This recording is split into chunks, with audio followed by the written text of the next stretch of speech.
The colony on Kepler 442b wasn't supposed to have native sentient life. That's what the survey teams promised when they sold us on the idea of homesteading on a world 1,300 light years from Earth. Uninhabited paradise, the brochures said. Abundant resources, Earth-like conditions, and plenty of room to build your future. They were half right. Kepler 442b was beautiful, endless forests of crystalline trees that hummed in the wind, rivers that ran clear and cold, and skies painted in shades of purple and gold that Earth's sunsets could only dream of. But uninhabited. That was a lie we discovered too late. I'd been on world for 8 months, running a small agricultural station on the outskirts of New Providence settlement. It was lonely work, just me, my prefab dome, and 20 acres of crops that were slowly, stubbornly adapting to alien soil. I didn't mind the solitude. After losing my wife to the cancer that the colony's medical facilities weren't equipped to treat, I preferred the quiet. That changed on a Tuesday evening when I found the girl. I was checking the perimeter fence. Something had been getting into my grain stores for the past week, when I saw movement in the tree line. At first, I thought it was one of the native deer analogues, hexapedal creatures with bioluminescent antlers. Then it moved differently, and I realized with a shock that it was bipedal. And small, very small. I approached slowly, one hand on the neural stunner at my hip. "Hello," I called out in standard. "I'm not going to hurt you." The figure froze, then slowly emerged from behind a crystalline trunk. She couldn't have been more than 7 or 8 by human standards, though I had no idea how her species aged. Her skin was a pale lavender, almost translucent, revealing a network of silver veins beneath.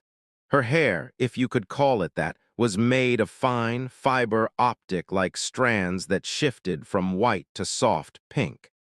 Her eyes were too large for her face, the color of amethysts, with vertical pupils that contracted in the fading light. She was also clearly starving.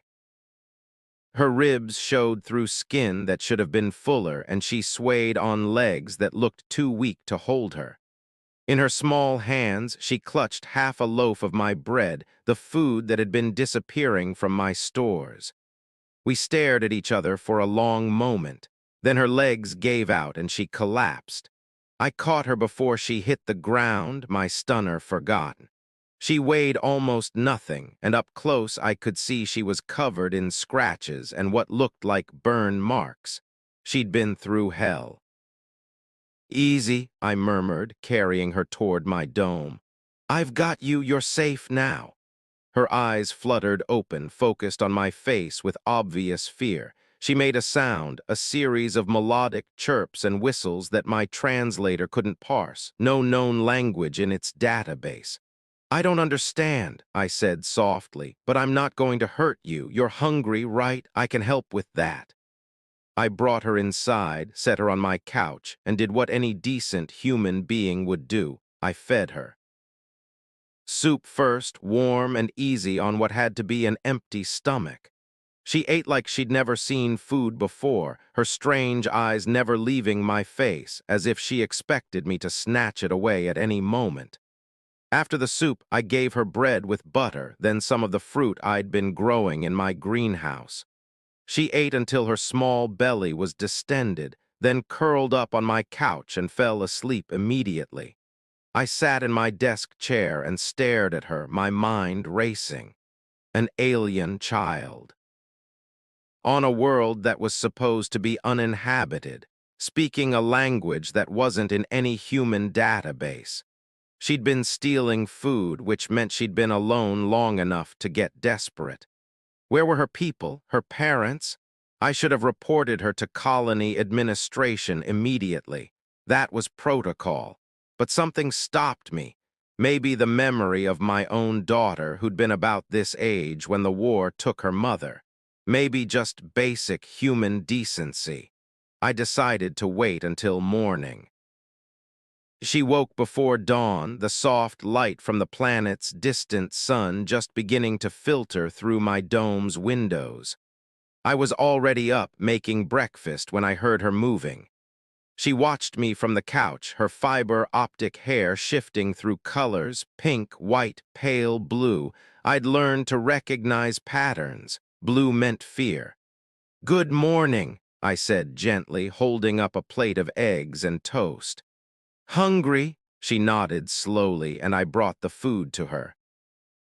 This time she ate more carefully, with less desperation.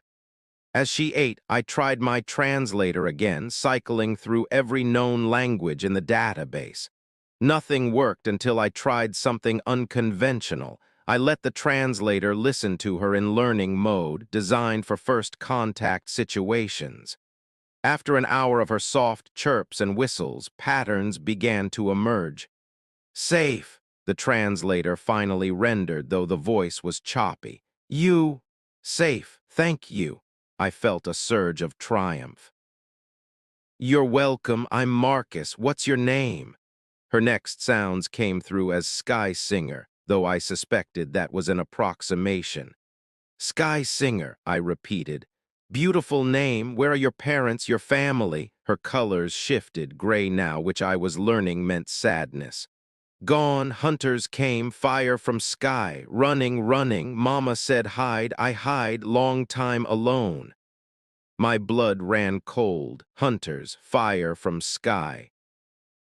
I knew exactly what that meant. Human survey teams clearing what they called dangerous fauna to make way for colonization. They'd killed her people and never reported finding sentient life. "I'm so sorry," I said, meaning it with everything in me. "You're safe here, I promise." She tilted her head, studying me. "You different, other tall ones, they hurt. You feed. Why?" "Because it's the right thing to do," I said simply. She seemed to accept this, though I doubted she fully understood.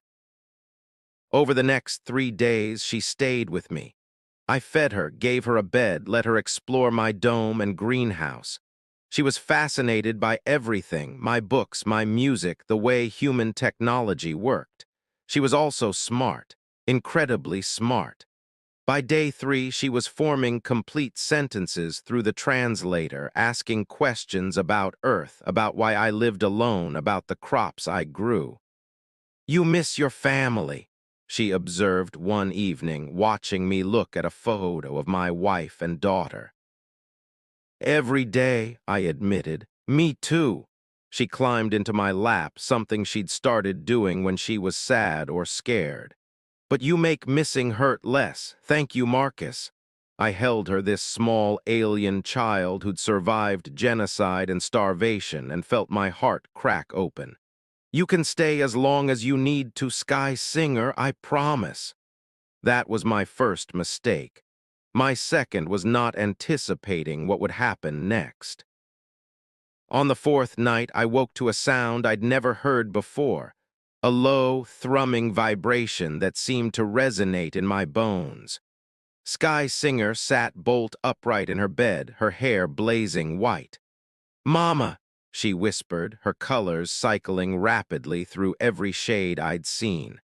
"Mama found me." The dome's proximity alarms screamed. My external cameras showed something massive moving through the forest, something bipedal and easily 10 feet tall, moving with the fluid grace of an apex predator. Then it stepped into the clearing, and I saw her. She was like Sky Singer, but larger, more angular, more fierce. Her skin was deeper purple, almost black in the dim light, and her fiber-optic hair stood out like a crown of spikes, blazing with warning colors, red, orange, burning white. Her eyes glowed in the darkness, fixed on my dome with an intensity that made my survival instinct scream. She carried a weapon, something organic-looking, like a living rifle that pulsed with bioluminescence. Sky Singer ran to the door. Mama, Mama, I'm here. Wait, I started, but she'd already triggered the door release. The being that was Sky Singer's mother moved faster than anything that size should be able to move. One moment she was 30 feet away. The next, she was at the door, sweeping Sky Singer into her arms with two of her four limbs while keeping the bio-weapon trained on me with another. She examined her daughter with frantic intensity, checking for injuries, making those same chirping, whistling sounds, but deeper, more complex. Then her eyes fixed on me, and I saw my death in them. Sky Singer, I said urgently. Tell her I didn't hurt you, tell her I helped. Sky Singer was chirping rapidly, but her mother's weapon didn't waver. Through my translator, I caught fragments. Tall One different, fed me, safe. The mother's response was clear enough. Lies, Tall Ones kill. Tall Ones burn, Tall Ones take everything. No, Sky Singer struggled in her grip. Marcus different, Marcus good saved me. He stole you. I was dying. He fed me. Mama, please. The weapon didn't lower, but I saw something shift in those glowing eyes, uncertainty, perhaps, confusion. I raised my hand slowly, showing I was unarmed. I found her stealing food from my stores, I said, speaking slowly so the translator could keep up.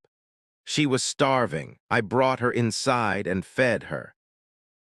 That's all. I didn't know if any of your people had survived. I was going to help her find you. Your kind killed my people, the mother snarled, and my translator rendered it with such venom I flinched. Burned our nesting grounds, slaughtered the children. I watched my mate die protecting our young. Why would you help the one I managed to hide? Because she's a child, I said simply. And she needed help. What your people suffered, what humans did to you, it's unforgivable. But I'm not them.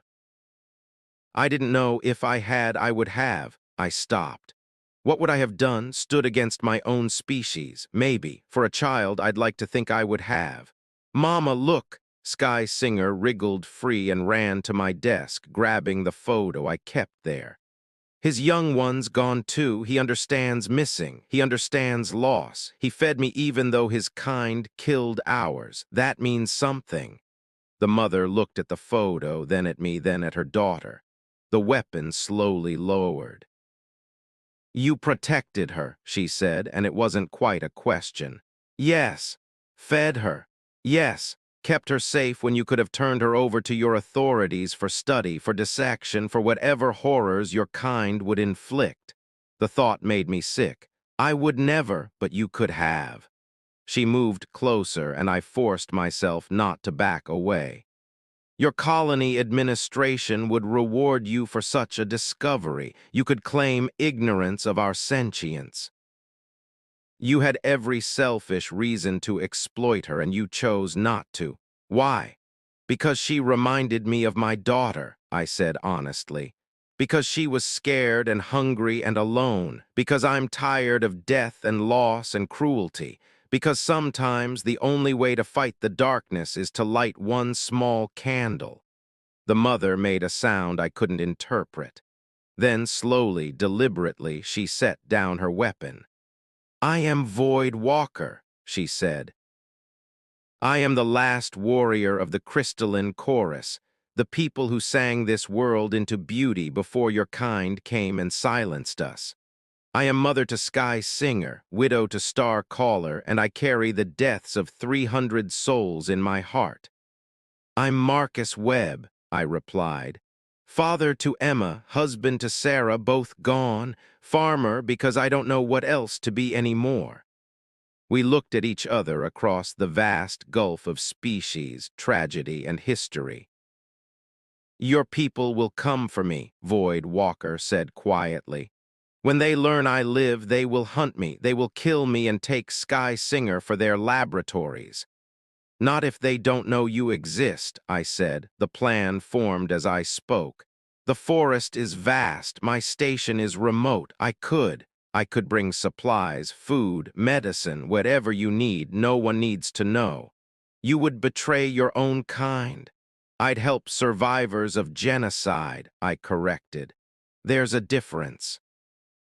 The Sky Singer moved between us, taking both our hands. Two families, she said softly, both broken, maybe we fix together. Void Walker looked at her daughter, then at me. You would risk this, your safety, your position, perhaps your life. Yes, I said without hesitation. Why? I looked at Sky Singer, her colors now soft pink and white, hope and happiness. Because she's already changed everything. She reminded me that the universe still has room for kindness. I'm not going to let her down. Void Walker was silent for a long moment. Then, in a gesture that transcended species, she placed one of her hands on my shoulder. You are not like the others of your kind, Marcus Webb. You chose mercy when cruelty was easier. You chose compassion when indifference was safer. For this you have my gratitude and my trust. And our friendship, Sky Singer added, beaming. I laughed, surprised by the sound. I hadn't laughed in months. And friendship, yes. We worked out an arrangement that night. Void Walker and Sky Singer would live in the deep forest, in caves the human survey teams had missed. I would bring supplies weekly, teach Sky Singer more standard, and maintain the cover story that my missing food was due to native animals. It wasn't perfect. It wasn't safe, but it was right. And on a world where so much had gone wrong, right was enough. 6 months later, I sat in the forest clearing that had become our meeting place, teaching Sky Singer Earth history while Void Walker listened, occasionally adding the perspective of a species that had watched civilizations rise and fall for millennia. The starving alien girl I'd fed had come back and brought her lethal mother. But instead of the violence I'd feared, I'd found family. Strange, impossible, dangerous family, but family nonetheless. And in the purple gold twilight of an alien world, that was more than enough. It was everything.